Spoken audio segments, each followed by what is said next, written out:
우리가 읽은 이 말씀은 누가복음에만 있는 말씀이에요.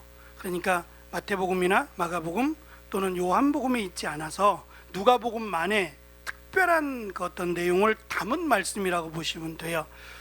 벌써 2000년, 그죠? 2000년이 훌쩍 넘은 시간이라 벌써 지형이 바뀌어도 많이 바뀌었을 거예요. 지금 예루살렘을 방문하면 과거의 이 모습이 남아있을까는 모르겠어요. 하지만 이 당시의 그 모습들을 역사적인 또는 고고학적인 자료들을 통해 살펴보면 제가 직접 가서 확인해 보진 않아서 지금도 이런지는 모르겠습니다만 예수님께서 지금 예루살렘을 향해서 가시고자 해요. 위에서부터 밑으로 내려오시는 건데 예루살렘을 향해 가시는데 그 가시는 방향에 대한 설명을 지금 이야기합니다. 그것은 사마리아와 갈릴리 사이라고 소개를 하고 있어요. 뭐 어디로 가셔도 예루살렘으로 갈 수 있어요. 길이 여기밖에 없는 게 아니라 길이 많단 말입니다. 그런데 특별히 예수님이 택하신 길은 사마리아와 갈릴리 사이길이에요. 그러면 이 길이 뭐가 있냐 이거예요. 특별히 길을 가던 중, 특별히 마을에 들어가셨는데 마을에 들어가서 문둥병자, 나병 환자들을 만난단 말이에요. 우리가 아는 것처럼 나병 환자들은 일반 사람들과 함께 살 수 없어요. 떨어져 살아야 되거든요. 전염이 된다라고 해서 그들을 격리시켰어요. 완전히 따로 독단적인 마을을 형성해서 살게 했기 때문에 이들을 만난 게 우연이 아니라 예수님께서 어쩌면 의도적으로 이들에게 찾아가셨다라고 볼 수 있는 거예요. 그래서 이 갈릴리와 사마리아 사이라고 하는 이 길이 데카볼리라고 하는, 데카는 여리고 볼리는 폴리스라는 말이에요. 그러니까 10개의 마을, 이것이 하나로 형성된 도시인데 이 데가볼리라고 하는 곳으로 예수님이 찾아가셨고 그 가운데 특별히 어느 마을인지는 말하고 있지 않지만 나병 환자의 마을이에요. 이 마을을 향해서 예수님이 찾아가셨어요. 피해가야 되는 건데. 그렇다 그래서 이 마을에 들어가는 입구에 아무런 표지가 없었을까요? 아니에요. 몇 번에 걸쳐서 여기는 위험합니다, 여기는 나병 환자들이 사는 곳입니다, 이쪽으로 가면 안 됩니다라고 하는 위험 경고가 붙였을 거라고요. 그것을 모르지 않았을 텐데 예수님은 그것을 무시하고 이들을 향해 나아갔어요. 이 마을에 나병 환자가 10명만 있었느냐? 그건 모르겠어요. 하지만 오늘 등장하는 나병 환자들은 10명이에요. 그들이 예수님께서 가까이 오신다라고 하는 것을 듣고 보았어요. 그리고는 그들이 예수님을 향해서 소리를 칩니다. 뭐라고 소리를 쳤어요? 예수 선생님이여 라고 외쳤어요. 그리고 나서 그들이 말합니다. 우리를 불쌍히 여겨 주옵소서. 이게 무슨 말이냐면 18장으로 넘어가면 거지요 맹인인 사람이 나와요. 이 사람이 예수님을 향해서 소리를 지를 때에 다윗의 자손 예수여 우리를 불쌍히 여기소서라고 했단 말이에요. 맹인은 다윗의 자손 예수여 라고 말을 했고 지금 이 10명의 나병 환자들은 예수 선생님이여 라고 말을 한 거예요. 무슨 말이냐면 이들이 생각하는 예수, 그 예수님은 선생님이에요. 선생님이에요. 다윗의 자손이 아니라 선생님이에요. 왜 그러냐? 나병 환자는 유대인들에게는 하나님의 저주를 받은 병이에요. 이 얼굴에서 꽃이 피고 뭐 심지어는 살이 이렇게 피부가 상하고 살이 망가지는 그런 질병이라 무섭단 말입니다. 하나님의 저주를 받은 병이라고 하는 것이 유대인들의 생각인 반면 이방인들은 전염병이었어요. 오늘 말씀해 보면 10명인데 이 이방인 한 사람 외에는 이라고 말씀하시니까 그럼 9명은 유대인일 가능성이 많다는 거잖아요. 더군다나 유대인은 이방인들과 함께 살지 않아요. 심지어는 예수님께서 사마리아 그 마을로 들어가셨을 때 요한복음에 보면 사마리아 여인이 마침 그 우물가에 사람들이 없는 그 시간에 우물가에서 물을 깃다가 예수님을 만나서 예수님이 나에게 물을 좀 달라 그랬더니 뭐라 그래요? 당신은 손이 없습니까? 그게 말하는 게 아니라 그릇을 달라 그래요. 무슨 말이냐면 이 여행을 하는 사람들은 자기만의 그 도구들이 있어야 돼요. 물을 떠먹는 컵이라든지 아니면 우리 같으면 뭐 포크라든지 뭐 이렇게 스푼 이런 걸 갖고 다녀야 돼요. 왜냐하면 우리 같으면 더러우면 씻으면 되잖아요. 씻어도 되는 문제가 아니에요. 이방인, 그들이 생각하는, 유대인들이 생각하는 죄인들의 것은 함께 취하지 않는 거예요. 그런데 예수님은 지금 물그릇 하나 갖고 계시지 않은 거예요. 그러니까 그것이 놀라운 거예요. 물을 달라는 게 놀랍기도 하지만 물그릇조차 갖고 있지 않아서 내가 당신에게 떠주는, 옛날 같으면 바가지일 텐데 이 바가지로 물을 떠주면 당신 이것으로 먹을 수 있겠습니까? 이 말 아니에요. 그러니까 그만큼 유대인들은 이방인의 마을로 들어가지 않고 오히려 돌아서 먼 길로 갔고 이방인들과 말도 섞지 않았어요. 그런데 오늘 뭐 몇 명이라는 소개는 없지만 어쨌든 이 한 명의 사마리아인, 그건 분명하잖아요. 이 사마리아인과 9명이나 되는 유대인들이 같이 살았다는 거예요. 무슨 말이냐? 문둥병에 걸리고 나면 유대인이냐 이방인이냐는 중요하지 않아요. 의미가 없다는 거죠. 나병 환자라고 하는 하나님의 저주를 받은 자가 되면 이제는 이방인이 됐던 심지어는 병자가 됐던, 자기도 병자니까 똑같은 사람이에요. 구별할 이유가 없으니까 나병 환자 마을에 이들도, 사마리아인도 또 유대인들도 같이 어울려서 친구가 되어 살고 있다는 얘기예요. 오늘 말씀해 보면 예수 선생님이여 라고 말합니다. 18장에 등장한 맹인은 다윗의 자손 예수여 우리를 불쌍히 여기소서라고 크게 소리를 쳤어요. 이들도 마찬가지였지만 그러자 주변 사람들이 시끄럽다 그랬어요. 시끄럽다고, 조용히 하라고 오히려 이 맹인을 향해서 혼을 냈단 말입니다. 그런데 맹인은 오히려 더 큰 소리로 다윗의 자손 예수여 나를 불쌍히 여기소서라고 외쳤고요. 예수님께서 그를 데리고 오라고 하셨어요. 맹인이 앞에 서자 예수님이 묻습니다. 내가 내게 무엇을 해주기를 원하느냐? 맹인은 말합니다. 보기를 원하나이다. 이게 당연한 요구예요. 당연한 요구인데 당연하지 않아요. 맹인이 눈을 뜬다고요? 이런 일은 없어요. 뼈가 붙듯이 그렇게 되는 게 아니에요. 단순한 이식이요? 이거는 불가능한 일이라고요. 다시 말하면 내가 보기를 원합니다라고 하는 이 말은 예수님을 선생님으로 보는 게 아니라 예수님을 메시아로 봤기 때문에 가능한 요구예요. 요구 자체가 다르다고요. 지금 이들은 나병 환자들은 선생님으로 봤어요. 예수님 선생님이라고 말하며 불쌍히 여겨달라 그랬어요. 그러면 앞에서 본 것처럼 우리를 고쳐달라고 했어야 돼요. 근데 이들은 고쳐달라고 말하는 게 아니라 그냥 불쌍히 여겨달라고만 말하는 거예요. 결국 그 말은 도움을 달라는 얘기예요. 먹을 것을 주거나 우리에게 재정적으로 좀 넉넉함을 주셔서 이 어려움을 조금이라도 피할 수 있게끔 그 정도의 불쌍함을 지금 해결해 달라고, 불쌍히 여겨달라고 요구하고 있는 겁니다. 그러면 그에 합당한 응답을 주시면 돼요. 38년 된 병자가 물가에 있었어요. 근데 이 병자는 몸을 움직일 수 없는 병자입니다. 이 병자가 예수님을 만났어요. 예수님께서 그 병자에게 가셨어요. 내가 내게 무엇을 해주길 원하느냐? 그랬더니 제가 물이 이렇게 앞에 연못이 있을 때 연못이 이렇게 끓어오를 때가 있는 거예요. 온천이죠. 물이 끓어오를 때가 있는데 그때 재빨리 나를 가장 먼저 물속에 넣어 주십시오. 그들의 소문에 의하면 그들이 만든 생각입니다.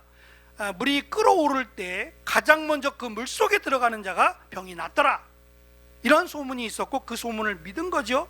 그래서 예수님께서 내가 내게 무엇을 해주길 원하느냐 그랬더니 나를 물속에 넣어주기를, 내 스스로 움직일 수 없으니까 나를 들어서 물속에 넣어줬으면 좋겠습니다 라는 요구를 했어요. 물에 넣어주면 어떻게 되겠어요? 병이 낫을까요? 물이 병을 고치는 건 아니에요. 그거는 이 병자의 소망이지 물이 병을 고치지 않습니다. 근데 예수님은 일어나 걸으래요. 이 사람이 원하는 거대로 응답하지 않는다는 겁니다. 우리가 기도해야 될 이유가 여기 있어요. 우리가 바라고 소망하는 기도, 만약에 그대로만 응답되면 좋겠어요? 아니에요. 하나님은 우리가 응답한 것보다 더 좋은 것으로 응답하세요. 우리에게 정말 필요한 것, 우리에게 정말 있어야 될 것을 하나님이 응답하신다는 거예요. 그래서 때로는 내가 간구한 그 기도가 바로 응답되지 않을 수도 있어요.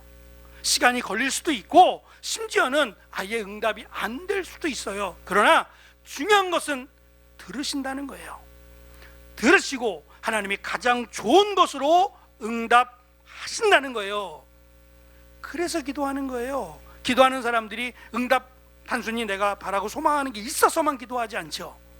늘 기도하는 겁니다. 하나님이 응답해 주시고 하나님이 나와 함께 해 주시기를 기도하는 이유일 거예요. 그래서 기도가 축복이고 기도가 하나님께 나아가는 통로로 우리에게 주셨다라고 하는 겁니다. 9명은 불쌍히 여겨달라는 말만 해요. 그런데 예수님은 그들의 생각과는 달리 가라 그러셨어요.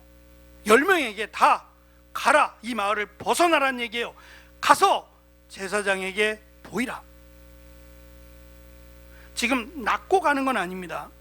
낚고 가는 게 아니라 그냥 가래요. 이들이 예수님에 대해서 들은 소문, 예수님은 선생님이야 라고 하는 소문도 있지만 여기까지 오는 동안 수많은 기적에 대한 소문을 듣지 않았겠어요?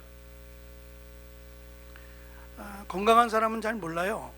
아픈 사람들은 어디 병원이 용하더라, 어디 의사 선생님이 잘 고친다더라, 이쪽에 굉장히 민감해요.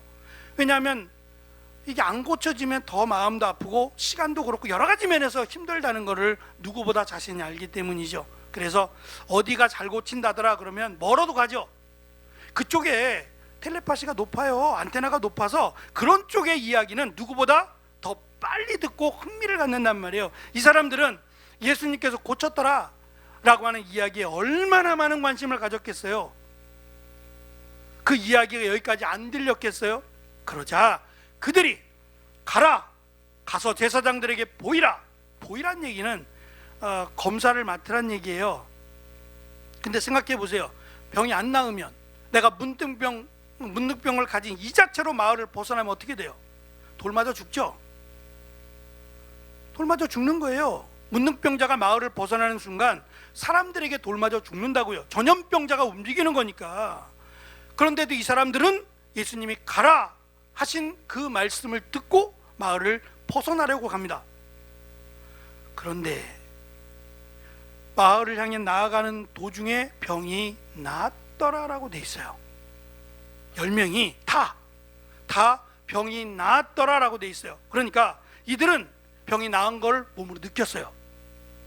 처음에 그쪽을 향해 갈 때랑 지금 나아서 갈 때랑은 분명히 다르죠. 마치 혈류증 걸린 여인이 예수님의 옷자락이라고 하는 예수님의 터진 실밥인데, 그 실밥을 딱 잡자마자 성경은 마치 수도꼭지를 잠그듯이 피가 뚝 하고 끊어졌다 그랬어요. 몸이 확실히 느꼈어요. 이들도 마찬가지입니다. 나병 환자, 언제부터 나병 환자였는지는 알 수 없지만 그 나병 환자의 힘들고 어려웠던 삶이 갑자기 사라져 버렸어요. 갑자기 건강하게 되었고, 내 몸을 보니까 내 몸에 있었던 나병 환자의 흔적들이 싹 사라졌어요. 10명이 다 고침을 받은 겁니다. 그러면 사실은 끝나야 돼요. 말씀이 끝나야 돼요. 이들이 원한 거 그 이상의 것을 받았잖아요. 그러면 이 말씀은 여기서 끝이 돼야 돼요. 그런데 이 말씀을 여기에 기록한 목적은 나았다는 데 있지 않는다는 거예요. 나았다는 것이 이 말씀을 기록한 이유는 아니더라는 거예요. 내가 기도해서 응답받는 거 좋아요. 그 이상의 것을 응답받는 것도 좋고요. 그런데 그것이 끝이 아니라는 거예요. 지금 나병 환자들과 예수님, 오늘 말씀해 보면 나병 환자가 예수님을 만나 멀리 서서 이렇게 말을 해요. 이 멀리 설 수밖에 없는 이유는 나병 환자는 진영 밖에 있어야 되기 때문에 그 진영 밖을 계산하니까 약 50걸음이 된대요. 그러니까 여기서부터 50걸음이 떨어져 있어야 돼요. 떨어져서 예수님을 그들이 멀리 보고 거기서 지금 소리를 친 겁니다. 제사장에게 가서 보이라 라고 하는 것이 그냥 보이고 도장 받는 게 아니에요. 시간이 꽤 걸립니다. 꽤 걸려요. 그래서 깨끗하게 나았네? 라고 끝나는 게 아니라 지켜봐요. 지켜본다고요. 왜냐하면 재발할 위험이 있기 때문에 지켜봐요. 며칠 동안은 더 검사를 하고 갔다가 돌아오라고 하고 격리를 시켜놓고, 우리도 코로나 걸렸을 때 2주 격리했었죠. 왜 아닌 것처럼 표정들이. 1주였어요? 처음에 2주 아니에요? 1주였어요? 저만 2주 했나? 2주였어요. 2주였다가 1주로 바뀐 거예요. 처음엔 2주였다고요. 근데 이제 그게 1주로 바뀌었고, 뭐 지금은 뭐 그냥 마스크 쓰고 일상처럼 생활하잖아요. 만약에 이게 좀 심각했더라면 2주가 아니라 한 달이었을 수도 있어요. 그러니까 이들을 단순히 나병에서 나았다 그래서 됐습니다, 당신은 이제 정상입니다 라고 해서 보내주는 게 아니라고요. 며칠 동안은 더 지켜보고 검사하고 몇 번에 걸친 아주 복잡한 일이 있어요. 더군다나 나병 환자가 나은 적이 없어요. 성경에 나병 환자가 나은, 하나님이 낫게 하신 것, 예를 들면 뭐 엘리사와 그 나병 환자 얘기 나오죠. 엘리사와 군대 장관 나아만의 얘기가 나오잖아요. 그거는 하나님이 엘리사를 통해서 낫게 하신 거니까 그렇고, 그 이외에 나병 환자가 스스로 고침을 받거나 치료된 일은 없다고요. 병을 치료할 약도 없고 치료가 안 되는 병이에요. 그러니까 이 나병 환자를 검사하는 제사장들이 따로 있는데, 이 제사장들은 할 일이 없는 거예요. 이제껏 나병 환자였던 사람이 고침을 받았다라고 온 적이 없다고요. 근데 갑자기 왔단 말이에요. 10명이나. 이들은 따로 가니까 9명은 예루살렘 성전으로 가고 사마리아인은 그리심 성전으로 갔을 거예요. 제사장들이 다른데 어찌됐든 이들이 얼마나 놀랐겠냐 말이에요. 진짜 나병 환자 맞아? 나병 환자였어? 부터 시작해서 이들을 검사하는 겁니다. 굉장히 복잡한 검사 과정이 있어요. 시간도 많이 필요하다고요. 그런데도 이 9명은 서둘러 가려고 해요. 왜냐하면 재발되기 전에 빨리 치료가 되었다라고 하는 판정을 받기 원하는 거예요. 그러면 이제 성전에 들어갈 수도 있고 사랑하는 가족과 함께 살 수도 있어요. 그 기쁨이 너무 크죠. 그러니까 이 소식을 빨리 알려주기 위해서 지금 가고 있는 겁니다. 우리가 살아가면서 원치 않은 일을 겪을 때가 있어요. 좋은 일이면 더 좋은데 이제 그렇지 않는 경우요. 예를 들면 독화살이라고 설명을 할게요. 실제로 독화살이 아니라 독화살과 같은 아픔을 내가 당했어요. 그럼 어떻게 해야 돼요? 보통은 내가 독화살을 딱 맞고 나면 누구지? 누가 나한테 이 화살을 쏜 거야? 여기에 관심이 많대요. 보복하려고. 근데 실제는 이 말이 그렇지 독이 묻었지 않았을 뿐이지, 독화살이 내 몸에 박히면 제일 먼저 뭘 해야 돼요? 뽑아내야죠. 독화살을 뽑고 빨리 치료해야 돼요. 내 안에 독이 퍼지지 않도록. 그게 먼저라고요. 그러니까 상처를 받으면 가장 먼저 뭐 하라고요? 누구지? 누가 나에게 이런 상처를, 누가 이런 소문을 낸 거야? 라고 찾을 것이 아니라 먼저는 내가 치료되기를 원해야 되는 거예요. 나한테 문제가 없는지부터 시작해서 내가 마음이 평온해지기를. 안 그러면 이 마음 가지고 상대방을 대하면 저 사람에게 독이 갈 거예요. 이건 안 믿는 사람들 얘기고, 우리는 저 사람에게 독을 품기 전에 내가 받은 이 독화살에 대한 독을 제거하는 걸 먼저 해야 되는 거예요. 그래서 하나님 앞에 혹시 내가 잘못한 것은 없는지, 다른 사람들에게 잘못한 것은 없는지 돌아볼 뿐만 아니라 나에게 이런 그 어려움과 아픔을 준 사람을 위해서도 먼저 기도해야 되는 겁니다. 그리고 나서 누가 나에게 이런 아픔과 어려움을 주었는지를 보아도 되는 거예요. 그게 더 오히려 바른 순서란 말이에요. 지금 9명이라고 하는 이방인 외에라고 말씀하는 이들이 유대인이라면 이들은 여기서 끝이에요. 누구도 이 사람들에게 뭐라 할 사람 없어요. 우리가 룻기를 살펴보면서 나오미와 엘리멜렉 그리고 두 아들 말론과 기론이 기근이라고 하는 것을 핑계로 이민을 갑니다. 모압이라고 하는 땅으로 이민을 갔어요. 그리고 거기서 눌러 앉아 살려고 해요. 그런데 남편인 엘리멜렉이 죽고, 그럼에도 여전히 눌러 앉아 살려고 하는 두 아들이 따라 죽어요. 그리고 이제 나오미와 두 며느리만 남게 됐어요. 나오미는 이제 소망이 없다, 난 여기서 더 이상 살아갈 이유가 없다라고 하며 고향 땅에 가서 죽겠다라고 말을 합니다. 두 며느리죠. 두 며느리는 다 모압 여인입니다. 두 며느리들에게 이제 너희들은 자유다, 너희들이 원하는 대로의 삶을 살아라, 좋은 사람 만나서 행복하게 살고, 이제 너희들이 원하는 가정으로 돌아가서 이제는 너희들이 원하는 대로의 삶을 살아라, 내가 너희들에게 해줄 수 있는 것은 여기까지다라고 말을 했어요.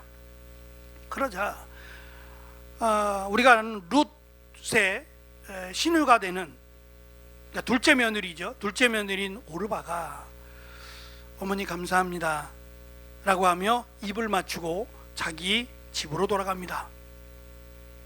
어떻게 생각하세요? 뭐라 할 수 없어요. 그리고 오히려 다른 사람들이 볼 때는 지혜로운 거예요. 그게 왜 굳이 나오미를 따라가려고 해요? 그것도 나라가 다른 모압 여자가 이번에는 유대인의 마을 예루살렘으로 따라간다는 걸, 그거 따라가는 게 더 이상하죠. 그래서 사람들은 잘했다, 오르바야 잘했네, 잘 결정했어, 고생했네 라고 말할 거예요. 여기까지예요. 성경은 여기까지입니다. 더 이상 오르바의 이름은 성경에 등장하지 않아요. 성경이 원하고자 하는 것은 잘 지혜롭게 선택했네가 아니라 믿음의 선택을 하기를 원한다는 거예요. 그래서 룻이 어리석게 보이는 거예요. 나는 어머니를 따라갑니다. 어머니 하나님이 나의 하나님이 되고 어머니의 백성이 나의 백성이 됩니다. 믿음의 눈으로 보는 겁니다. 하나님은 이 여인 룻에게 다윗의 증조 할머니가 되는 축복을 주신 거예요. 10명을 놓고 9명의 나병 환자가 빨리 재발되기 전에 빨리 제사장에 가서 보이고, 이제는 정상적인 몸이 되었다, 가족들에게 알리고 사랑하는 사람들에게 알려주고 고맙다고 하고 성전에 들어가서 예배드리고, 맞다고요. 그러나 지금 여기서 말하고자 하는 것은 믿음의 결정은 아니라는 거예요. 병은 치료가 됐어요. 고침을 받았다고요. 그런데 여기서 끝이란 말이에요. 그런데 한 명의 사마리아인은 이들과는 다르게 똑같이 고침을 받았지만 그가 고침을 받자 그 자리에 섰어요. 서서 고침을 주신, 고침을 허락하신 하나님께 영광을 돌렸어요. 그리고 제사장을 향해서 가던 길에서 돌이켜 예수님을 향해서 다시 나아갔다 그랬어요. 왜요? 그 앞에 엎드려 감사하기 위해서 간 겁니다. 여기서 돌아오다 라고 번역된 이 단어가 구약 성경에서 그렇게 많이 기록됐던 돌아오라, 나 여호와께 돌아오라, 돌아오면 내가 너희의 하나님이 되어주마 라고 하셨던 그 단어입니다. 지금 길을 잃어버려서 돌아가는 게 아니에요. 무언가 놓고 와서 돌아가는 게 아니라, 자기에게 가장 중요한 것은 병이 낫는 게 아니라 이 병을 고치신 분이 메시아라는 거예요. 이 메시아이기 때문에 가서 메시아 앞에 감사하는 것이 고침을 받은 것보다 더 중요합니다. 저는 9명의 나병 환자가 다시 재발됐으리라 생각하지 않아요. 그는 더 이상 나병 환자는 아니었을 거예요. 그게 예수님께서 은혜 주신 은혜니까요. 그렇더라도 고침을 받았다, 이것이 구원은 아니에요. 병에서 고침받을 수 있다고요. 수많은 사람들이 예수님께 고침을 받았어요. 병이 치료가 됐다고요. 다 구원받았을까요? 고침을 받은 자가 구원받은 건 아니란 얘기예요. 고침을 받았으면 그 고침받은 은혜가 시작점이 돼야 돼요. 내가 어떻게 해서 고침을 받았는지, 왜 어떠한 은혜로 고침을 받았는지, 나에게 고침을 허락하신 예수님이 누구신지, 여기까지 가야 진정한 은혜를 받는 거예요. 이 사마리아 한 사람이 구원을 받은 것은 단순히 제사장에게 보이라는 명령을 순종했기 때문이 아니에요. 그리고 다시 돌아왔기 때문도 아니고 예수님을 메시아로 믿고 그에게 엎드려 감사했기 때문이에요. 그러니까 우리가 예수님을 믿고 기도해서 고침을 받는다, 이건 정말 이상적인 일이에요. 정말 맞는 얘기지만 세상 가운데는 예수님을 믿지 않아도 자기들의 신을 믿고 고침을 받은 사람도 많아요. 신념으로 이렇게 고침을 받은 사람도 있고요. 어쨌든 다양하게 고침을 받은 사람들이 있다고요. 이 고침을 받았다라는 것이 구원을 받았다는 아니에요. 오히려 우리가 아까 송명희 시인이 작사한 나 가진 재물 없으나 라고 하는 시를 찬송화시킨 건데, 그 찬송을 우리가 함께 드렸던 것처럼 비록 나는 걷지도 못합니다. 비록 나는 제대로 움직일 수 없습니다. 이것만 놓고 보면 불행한 사람이에요. 이것만 놓고 보면 불쌍한 사람이에요.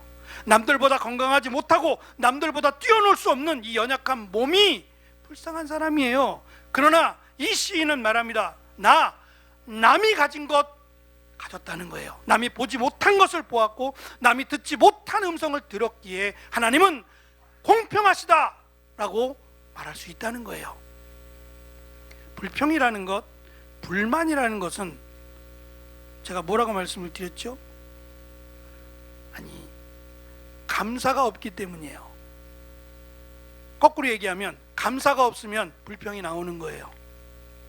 근데 우리는 이미 감사할 것, 최고의 감사를 받았다고요. 비록 몸은 건강하지 않아도, 물질은 넉넉하지 않아도 이미 우리에게는 최고의 은혜, 감사할 이유가 있다고요. 그것이 예수님께서 말씀하신 마지막 절입니다. 내 믿음이 너를 구원하였느니라는 말씀이에요. 사실 이는 병이 나았다는 것 외에는 아무것도 더 받은 게 없어요. 플러스로 더 받은 게 없다고요. 똑같이 10명이 다 고침을 받은 것이에요. 근데 고침을 받은 것에서 끝난 게 아니라 고침을 받은 것에서 시작해서 사마리아인이 예수님을 메시아로 믿었다는 것은 놀라운 일이 아닐 수 없어요. 유대인이 그랬더라도 놀랍지만 사마리아인이, 이방인인 그가 예수님을 메시아로 믿고 돌아와 엎드려 감사했다는 것은 놀라운 일이 아닐 수 없어요. 내 믿음이 너를 구원하였다라고 하는 이 말은 누가복음에 4번에 걸쳐서 나옵니다. 첫 번째가 죄 많은 여자, 7장 50절에 있는 죄 많은 여자에게서 나오고, 혈루증 여인에게서 나오고, 이 사마리아인에게서 나오고, 마지막 말씀드린 거지 맹인에게서 나와요. 다 이방인이고 다 병자고 소외되고 외면당했던 사람들이에요. 이 사람들을 향해서 예수님이 내 믿음이 너를 구원하였다고 말씀하셨어요. 건강하고 부자고 오히려 사람들에게 존경받는 사람들이 구원을 받는 게 아니란 얘기예요. 그건 세상적인 기준에서 잘 나가는 거고요. 하나님이 보실 때에 가장 귀하고 복된 사람은 그러면 더 좋겠지만, 병자여도 내가 비록 부족하고 연약해도 예수님을 메시아로 믿는 사람이 가장 큰 구원이라는 은혜를 받은 사람이다 라는 것을 오늘 말씀이 강조한다는 겁니다. 병에서 고침을 받은 것이 구원이 아니며 예수님을 메시아로 믿는 것이 구원이다 라고 하는 것을 누가는 이 사건을 통해서 확실하게 우리에게 가르치려고 합니다. 세상을 살다 보면 반복되는 삶 속에서도 그렇고 우리의 연약함이 걸림이 됩니다. 남들보다 더 잘 됐으면 좋겠다라는 소망이 없는 사람이 어디 있겠냐 말이에요. 그러나 그 소망이 걸림이 되지 않기를 바랍니다. 믿음에 걸림이 되지 않기를 바라고, 내가 연약할 때라도 더 예수님을 붙들 수 있으면 연약함이 축복입니다. 지금 이 자리에 우리가 예수님을 온전히 믿는다면 우리는 정말 축복의 시간을, 축복의 삶을 살아가고 있는 겁니다. 예수님을 믿고 살아가는 자에게 하나님의 나라가 이런 자의 것이니라 라고 말씀하셨어요. 하나님의 나라에 들어가는 날까지, 우리가 들어가는 날까지 예수님을 메시아로 믿는 믿음으로 나아가는 귀한 은혜가 있기를 간절히 축원합니다. 기도하겠습니다.